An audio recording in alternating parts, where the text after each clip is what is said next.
Arthritis. So generally మోకాళ్ళ అరుగుదల అనేది 45 years తర్వాత కామన్ గానే ఉంటుంది. కానీ ఈ మధ్యలో యంగ్ జనరేషన్ వాళ్ళు మోకాళ్ళ అరుగుదలతో వస్తున్నారు. సో ఆర్థరైటిస్ రావడానికి గల కారణాలు ఏంటి, ఈ ఆర్థరైటిస్ తగ్గించుకోవడానికి మనం ఏ ఫుడ్ అనేది తీసుకోవాలి, అండ్ అసలు ఆర్థరైటిస్ ఉన్న వాళ్ళకు ఎట్లాంటి విటమిన్స్ అనేవి మీరు ఎట్లాంటి మెడిసిన్స్ అనేవి వాడితే న్యాచురల్ గా ఎట్లా ప్రొడ్యూస్ చేసుకోవచ్చు, వీటి వల్ల మనకు కలిగే ఉపయోగాలతో పాటు అంటే మీరు ఇప్పుడు ఈ విటమిన్స్ తీసుకోవడం వల్ల ఏమవుతుంది అనేది ఎక్స్ప్లెయిన్ చేస్తూ, ఒకవేళ మీకు దీని వల్ల కూడా కాకున్నప్పుడు మీకు హోమియోపతిలో దీనికి ద బెస్ట్ మెడిసిన్స్ ఉన్నాయి. సో దాని గురించి కూడా డిస్కస్ చేద్దాము. డాక్టర్ సతీష్ గారు, జనరల్లీ గ్రేడ్ 3 ఆస్టియో ఆర్థరైటిస్ ఉన్న వాళ్ళకు కూడా మనకు హోమియోపతిలో మెడిసిన్స్ అనేవి ఉంటాయి. తగ్గిన వాళ్ళు చాలా మంది ఉన్నారు.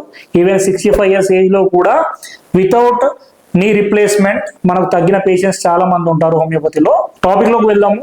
సో ఆర్థరైటిస్ వచ్చిన వాళ్ళకు అంటే మోకాళ్ళలో అరుగుదల వచ్చిన వాళ్ళకు, లేకపోతే మోకాళ్ళలో వాపు, లేకపోతే కింద పాదంలో వాపు, సో ఇలా చిన్న చిన్న జాయింట్స్ లో వాపు, ఇవన్నీ రావడానికి గల ముఖ్యమైన కారణం ఏంటంటే ఇన్ఫ్లామేషన్ అనేది ఎక్కువ అవ్వడం. సో మీ బాడీలో ఇన్ఫ్లామేటరీ కండిషన్స్ అనేవి ఎందుకు ఎక్కువ అవుతాయి అంటే దట్ ఈస్ డ్యూ టు చాలా మందిలో కొన్ని రకాల ఇన్ఫెక్షన్స్ వల్ల అవుతాయి, కొంతమందికి విటమిన్ డిఫిషియన్సీ వల్ల కూడా మనకి ఇన్ఫెక్షన్స్ అనేవి బాడీలో పెరుగుతూ ఉంటాయి. ఈ అరుగుదలకు మనకు అసలు రీజన్ ఏంటి అనే దాని గురించి కూడా నెక్స్ట్ చెప్తాను. ఫస్ట్ మనకు సొల్యూషన్ చెప్తాను, ఎందుకంటే మీకు రీజన్స్ చాలా మందికి నాకెందుకండి అనుకుంటారు. సో దానికి ముందుకు సొల్యూషన్ చెప్తున్నాను. ఆ సొల్యూషన్ లో ఫస్ట్ మీకు ఏంటంటే ఇంతకుముందు మీకు వీడియోలో చెప్పాను ఆల్రెడీ. సో ఫస్ట్ మీకు ఈ ఆర్థరైటిస్ ఆస్టియో ఆర్థరైటిస్ ఉన్న వాళ్ళకు విటమిన్ D3 అనేది చాలా అవసరం అండి. అండ్ విటమిన్ D3 తో పాటు విటమిన్ K2 కూడా కంబైన్డ్ గా తీసుకుంటే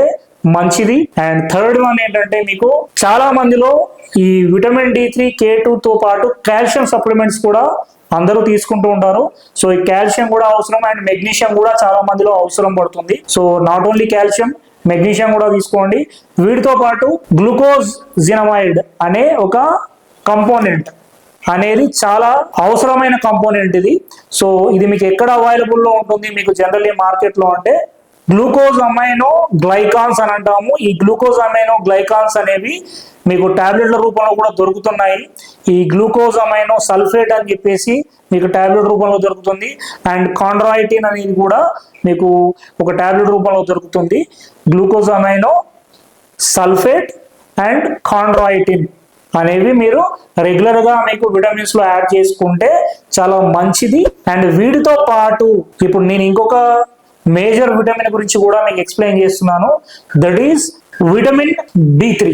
విటమిన్ B3 అనేది ఎందుకు ఇంపార్టెంట్ అంటే జనరల్లీ మనకు NAD అంటే ఏంటంటే నికోటినమైడ్ అడినైన్ డైన్యూక్లియోటైడ్ అనే ఒక కంపోనెంట్ ఏం చేస్తుంది మీ బాడీలో మీ జీన్స్ లో ఏముంటుంది అని అంటే NAD అనే ఒక కంపోనెంట్ ఉంటుంది.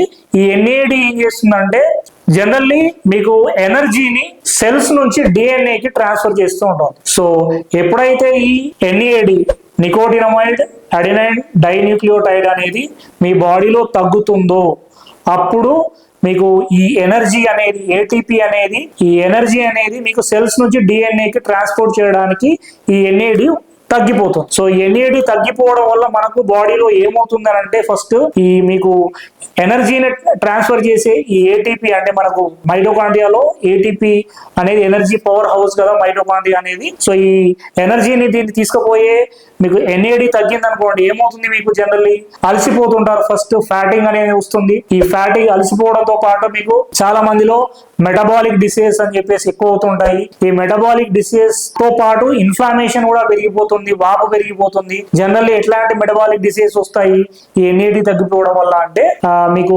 జనరల్లీ మీకు ఈ చిన్న చిన్న వేళ్ళల్లో ఫింగర్స్ లో వాపు వస్తూ ఉంటుంది. వీటిని మనం ఏమంటాము సోరియాటిక్ ఆర్థరైటిస్ లాంటి కండిషన్స్ లో మెటబాలిక్ డిసీజెస్ లో మీకు వాపులు వస్తుంటాయి. దీంతో పాటు సోరియాటిక్ ఆర్థరైటిస్ తో పాటు జనరల్ రుమటాయిడ్ ఆర్థరైటిస్ అని ఇంకో కండిషన్ ఉంటుంది. సో ఈ రుమటాయిడ్ ఆర్థరైటిస్ కండిషన్ లో కూడా మీకు చిన్న చిన్న జాయింట్స్ లో వాపు వస్తుంటుంది. అంటే మీకు మోకాలు చిప్పలోనే వాపు కాదండి, చిన్న చిన్న జాయింట్స్ లో కూడా వాపులు వస్తున్నాయి. సో ఈవెన్ సర్వైకల్ స్పాండిలోసిస్ కావచ్చు, లంబార్ స్పాండిలైటిస్ కావచ్చు, ఎక్కడైనా కానీ మీకు ఇన్ఫ్లామేషన్ వాపు అనేది మెటబాలిక్ డిసీజ్ రావడానికి మీకు NAD తగ్గడం కూడా one of the reason. So and ఇంకా కొంతమందిలో మజిల్ లాస్ అవుతుంటుంది, మజిల్ వీక్నెస్ ఉంటుంది, మజిల్ క్రాంప్స్ వస్తుంటాయి.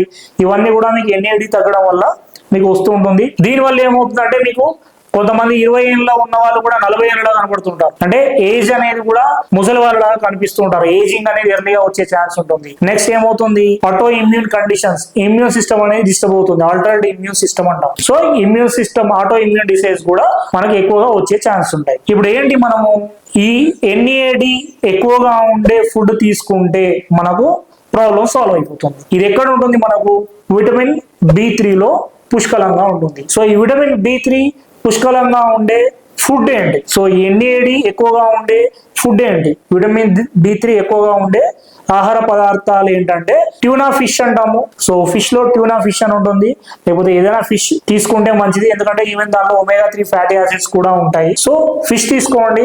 మీకు చికెన్ బ్రెస్ట్ మనకు ఈజీగా దొరికేది, చికెన్ తింటూ ఉంటారు కదా, బ్రెస్ట్ ఎక్కువగా తినండి, చికెన్ బ్రెస్ట్. Next avocado.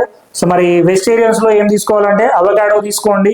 ఇంకా కొంతమందిలో బ్రౌన్ రైస్ రెగ్యులర్ గా తీసుకుంటే మంచిది. వెజిటేరియన్స్ లో brown rice, avocado and sweet potato తీసుకుంటే, స్వీట్ పొటాటో అంటే కందగడ్డ అంటాము జనరల్లీ తెలంగాణలో.